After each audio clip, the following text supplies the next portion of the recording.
So after we returned to the Airbnb, we started getting ready for bed. We got in bed and became intimate. No, we did not. When that happened, the defendant noticed that I had started bleeding.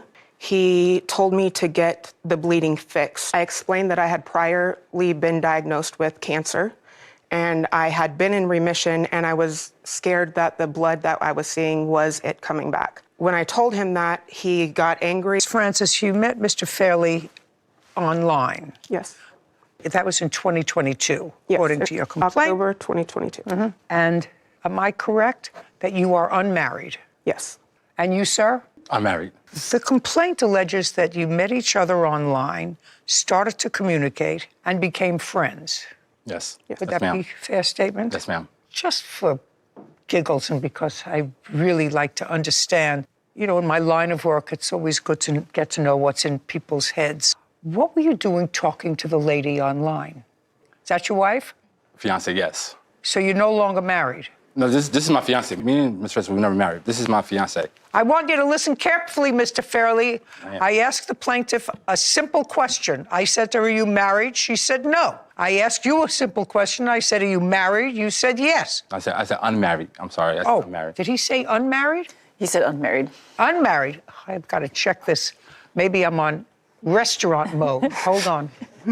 I apologize, Television. Ms. Yana. Restaurant. Normal. There we go. Unmarried. Yes. Unmarried. Okay, then I can get off this whole line of questioning. So you got reacquainted. And how long have you been engaged? 2 years, Your Honor. Okay. Well, then I'm going to ask you, what are you doing online, communicating slowly? Because as you see, I may have at some point challenged hearing. And if someone is trying to get their tie out of their mouth, then it makes it even more difficult. So you want to tell me what you're communicating with this lady online for if you're already involved with somebody else. Me and Desiree, we came across each other online. We started talking. You came across online? Yes, we came across each other online. We have a past with each other. Okay, so you got reacquainted and you were friends. Yes. Did you ever become more than friends? Yes, ma'am, we did. And when was that? From October of 2022 until January this year. Okay, would you stay at her house? Would she stay at your house? Would you stay at a neutral house? There was nobody staying at each other's houses. We would stay at hotels. But it wasn't a relationship. It's turned into a business relationship to where I started working for her travel company. Okay, while you were working for her company... I'm sorry, you said ask why? It's always kind of hard to shut the barn door, sir. While you were working for her company, were you also intimate with her? At the time, Your Honor, I didn't have a... Forget fiancé. At the time, you said it developed and you started to work for her company. I just want to know, at the time you were working for her company, were you still being intimate with each other? That's either a yes or a no. Yes, ma'am. So that's a yes. Now, on January 10th of 2024, where did you travel to? I was currently living in San Diego at the time. When he came to visit me on January 8th, I rented a Airbnb for us to stay at. Why? Because I have children that I wasn't ready to introduce him to. Okay, so you have kids? Yes. That is a lot. Okay, so you rented an Airbnb because he was coming to visit? Yes. And that was on the 8th? Yes, he landed on the 8th in San Diego. And did you and Mr. Fairley begin staying in the Airbnb? Yes. So far, what? I had met her kids. I actually have video and pictures with her kids. So the fact that she said I don't know her kids, I didn't meet her kids. No, she didn't say. Oh, I'm sorry. I just sound like she said. She said introduce.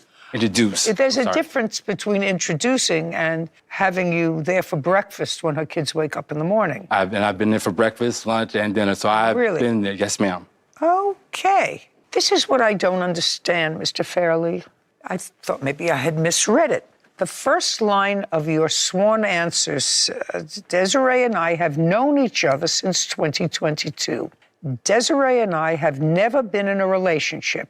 I always made it clear that we were just friends. Then you go on to tell a story about what happened that is totally inconsistent with what I'm hearing today. So I'm just going to remind you, Mr. Fairley, that if you tell the truth right on top, you don't have to have a good memory. Because according to your answer, there was no intimacy involved. You were friends, and then you went to work for her. Well, that's not true. You want to show me pictures of you there for breakfast in the morning with her 3 kids. Now you're going to Airbnbs. Do you understand? Okay, so let's try to keep it straight. What were you supposed to be doing the 8th, the 9th, the 10th, because you were there at least until the 10th? What was your, take a deep breath, what was your plan for that week? My plan was to only be there for a few days. The things that we had agreed on to handle while I was in town. Like what? For school, for work. Those are the 2 main things, for school, for work. What school? San Diego City College. Well, what were you doing with San Diego City College? I was going to school there, doing online classes. What? Yes. You were going to online school, so you had to go there? Well, I was there because things for financial aid I had to take care of. Those things for financial aid I had to take care of. That's the reason why I had to fly out there as well. I had this whole thing going on. Your nose is starting to grow. To get a scholarship, as everyone knows, you do that online, and you go to school online. Going to school online means that you don't have to be in school. Don't say anything, madam. I want you to just listen, okay? Then you're armed with information. Then you can make a rational choice. Otherwise, he talks very fast. I'm going to introduce him to the truth probably at the end of this trial. Now, I'm trying to find out how you both ended up in the same Airbnb for 3 days. The plan for him coming there originally was for him to come and see his girlfriend. That would be you. Me, yes. Now I'm going to get into January 10th. When Miss Francis, you say that this man who came down to be with his girlfriend, you spent January 8th, January 9th. Now, January 10th, there was an incident. And I want you to start out by telling me what time on January 10th did this incident start? The incident started after returning from dinner that night. Tell me where you went for dinner. It was a gas lamp district in San Diego, just like a pizza place. Everybody drink? Yes. What was the drink of choice for him? Hennessy. Hennessy. Yes. And you? Wine. What time did you get back to the Airbnb from the restaurant? Around 10 p.m. Okay, now we're going to pick it up from there. So after we returned to the Airbnb, we started getting ready for bed. We got in bed and became intimate. No, we did not. When that happened, the defendant noticed that I had started bleeding. He told me to get the bleeding fixed. I told him... Just a second. Sorry, Yana. You have to understand something. Look at me. Women do not talk about that unless it's true. There are far more sexy things to talk about. Do you understand that, Mr. Fairley? So stop grinning. Understand, just as the same way a man wouldn't talk about the fact that he was having difficulty romantically and testify to that unless somebody was putting nails up his feet. That's not a story you make up. Don't speak. Just listen. Go. So when he told me that I needed to get it fixed, I explained that I had priorly been diagnosed with cancer, and I had been in remission, and I was scared that the blood that I was seeing was it coming back. When I told him that, he got angry and started packing his belongings. He packed a jersey that I had purchased for him that I told him I was going to have framed and mounted. He wanted to put that in a suitcase. I told him he was free to leave as long as he left that item. Was it expensive? It was a $600 jersey that I already had paid $800 to have framed. Okay, go ahead. I told him he was welcome to leave, as long as you leave that so that I can get it framed. He didn't want to leave it. He started getting in my face and yelling. I remember seeing his fist next to my face, and I remember him grabbing my shirt and my shirt ripping. After I remember seeing his fist, I was knocked unconscious. I don't remember falling to the ground. When I came to, he was leaving out of the door. I moved. How much later? I'm not sure how long I was unconscious. I don't believe it was very long, maybe a couple of minutes. Okay, go ahead. So when I came to, he was trying to leave. I remember him taking his phone out while I was up against the door bleeding, showing his phone like this and telling me that I was being a drama queen. I have photos of that incident. It was definitely not a drama queen, Your Honor. I currently have makeup to cover the scar that I have, but I have permanent nerve damage in my lip from this incident. I'm also missing a tooth and broke another one in half. I also had a closed head injury and a concussion. Okay, so I'm going to take a look now at your photographs and your medical record. You did go to the hospital. Yes, I did. You went to the hospital. So these are the photos. And then these are from the hospital and the dentist.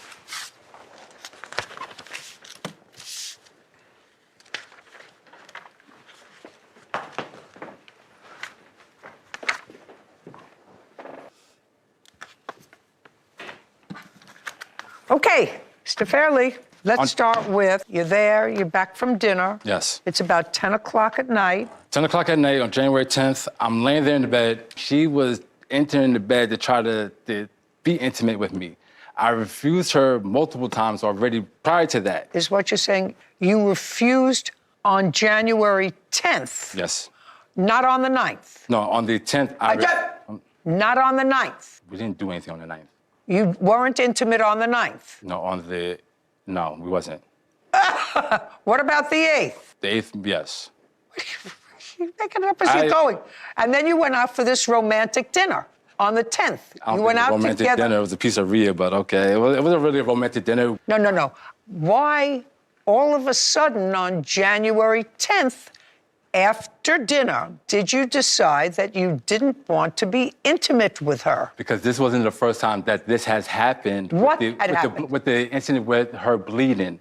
I told her, I understand the fact that you have cancer, you have everything going on, but at the same time, I do not want to be intimate with you. So now the reason that you chose not to be intimate was because of her physical condition. So I'm going to ask you this question, Mr. Fairley. But for that situation with her bleeding, you would have continued as you had since you came to the Airbnb to be intimate. The reason you just gave me is because of her physical condition. Is that correct? Want her to read it back? No. Or you want to tell me again? Exactly what I told you. That was one of the reasons. Not one of the reasons. Not one of the reasons. What was the reason? You got into bed, she got into bed? Because we were arguing before we started intimate. About what?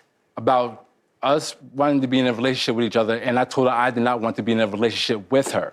It really irritates me that you think you're smarter than I am. I've never said that. I'm going to let you finish this. So she got into bed, and she was bleeding, and you said, I don't want to have any part of this. And then? This is before I knew about the bleeding. I pushed her off. She tried to get back on. I pushed her off again. That's when she scraped my private part, and I pushed her off again. Then she tried to get on top of me. And I said to her, Des, we are not doing this. Okay. So you said no. And then what happened? It went left. Completely left. What? It went left. What does that mean? It went left. It went off the rail. Create a word picture for myself. You were arguing with each other. It was starting to get heated. Yes. You decided to get out of bed, right? Yes. And to go and pack. Yes. And then what happened? I'm asking her, please let me leave because this is going to go not the way that we want it to go. So when I tried to go to her to get her out of the way of the door, she starts pushing me back, starts pushing me. I turn around, and as I turn around, she's charging me from the back. When she charged me from the back, that's when I flipped her over because she jumped on my back, so I flipped her over me. And that's when she scratched me on the side of my face and everything, and that's when she fell to the floor. Like, she landed head first on the floor after she jumped on my back. How'd she get a split lip? Her face hit that floor. When she jumped on me, I flipped her. If she jumped on your back and you flipped her over, she would have landed on the back of her head. No, because like the way... Shh. If she jumped on your back and you flipped her over, she would have landed here. How did she get the split lip? She landed on her face. So she's like a scorpion. Basically like a scorpion. When your face is in the ground, your legs is up in the air towards your behind. That's what it was. And then what happened, sir? I got my things, I left. I went to a local hotel around the corner.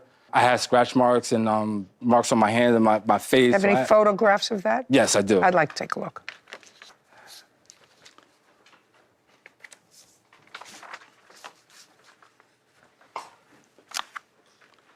Are you showing me that you had skin knuckle? Is that what you're showing me?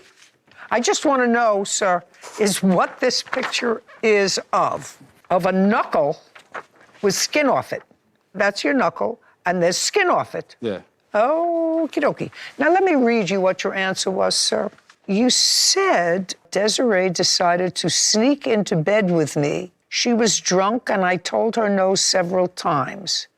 So she got angry and bit me. Now, somehow you left that out. Whitney, we don't have to go back through the whole testimony. You did not take anything down that had anything to do with a bite. I did mention that. Nothing but a bite. I did mention that. I just said, like, she scraped my private part. I did say that. He did say that she scraped his private parts. Just a second. You said she bit me. That's what you said in here. She bit me. Desiree then proceeded to cry and beg to enter a romantic relationship with her, to which I repeatedly declined. You had been intimate with her since January 8th. Interesting news, right? I already know. Oh, you already know, and you're jumping in anyway. Just wanted to make sure you know that this was January 10th, 2024. Shh.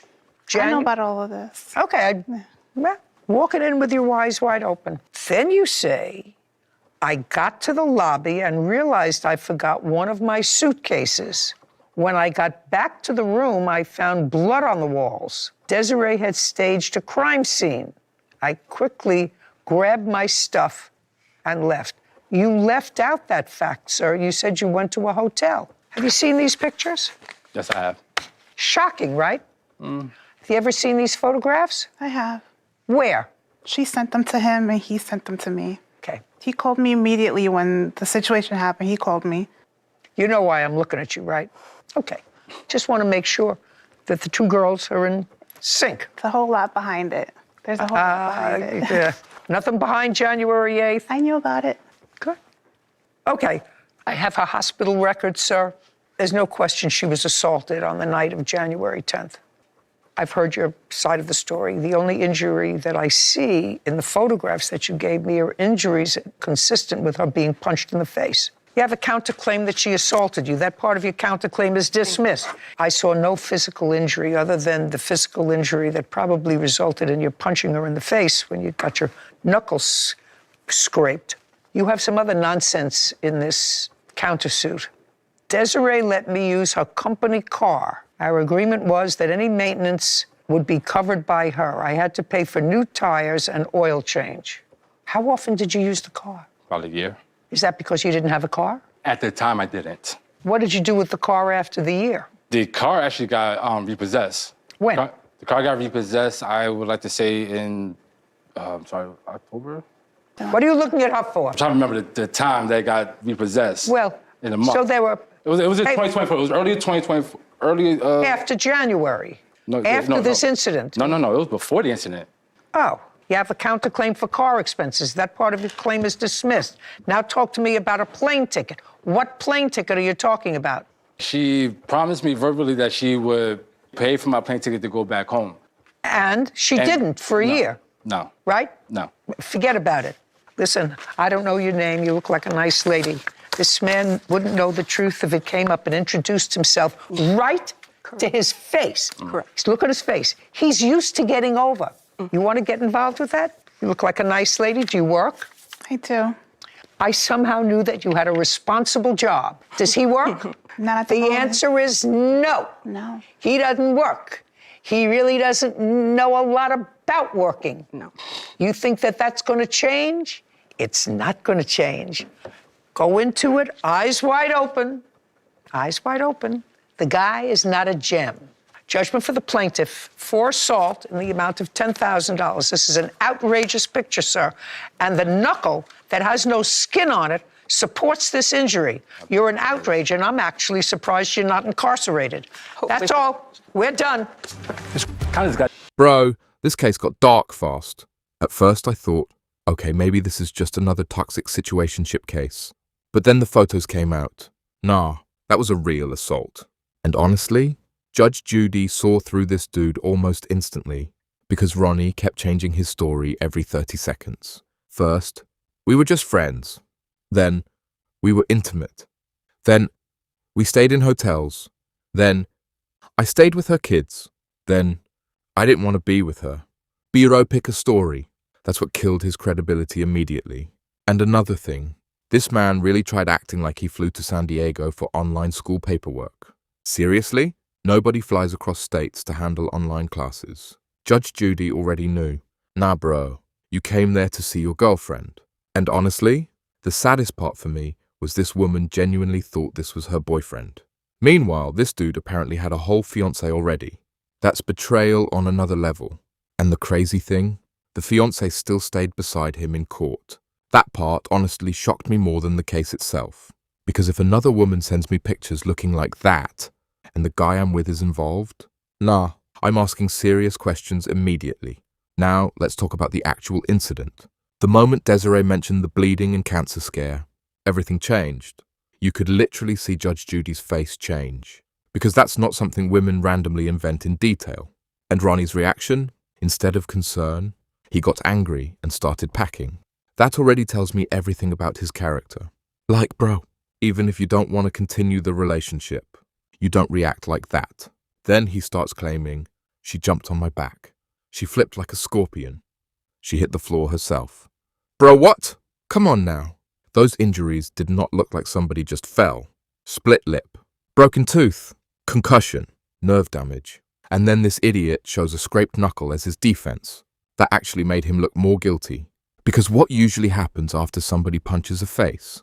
Your knuckles get scraped. Exactly. And Judge Judy caught that immediately. Also, did you notice how he kept trying to sound calm and logical, but every answer sounded rehearsed? That's manipulator behavior. Especially when he said, she staged a crime scene. Nah, bro. Nobody breaking their own teeth to frame you. And honestly, I completely agree with Judge Judy when she looked at the fiancé and basically said, you really want to involve yourself with this? Facts. Because this guy showed lying, cheating, manipulation, aggression, fake victim behavior, no accountability, and somehow still wanted sympathy. Crazy. Another thing that bothered me, after all this, he still tried counterclaiming for tires, oil changes, plane tickets. She got her face destroyed. And you talking about oil changes? That made him look even worse. And the biggest red flag? This dude never answered directly. Every question became a speech. Every answer became another story. People like that are dangerous, honestly, because they constantly twist reality until nobody knows what's true anymore. But the photos destroyed everything. Once those photos appeared, the entire case changed. And honestly, I think Judge Judy went easy on him. Because if this happened outside civil court, this could have easily become criminal assault territory. And the fiancé laughing at the injuries? Nah, that part was disturbing too. Because those injuries were not funny. That woman looked genuinely hurt. And another brutal truth. Some people stay with toxic men because they think, I'm different. He won't do that to me. Until one day, they become the next story. That's why Judge Judy kept warning her directly. And honestly, I agreed with that completely. Because nothing about Ronnie felt trustworthy. Nothing. Not the stories, not the excuses,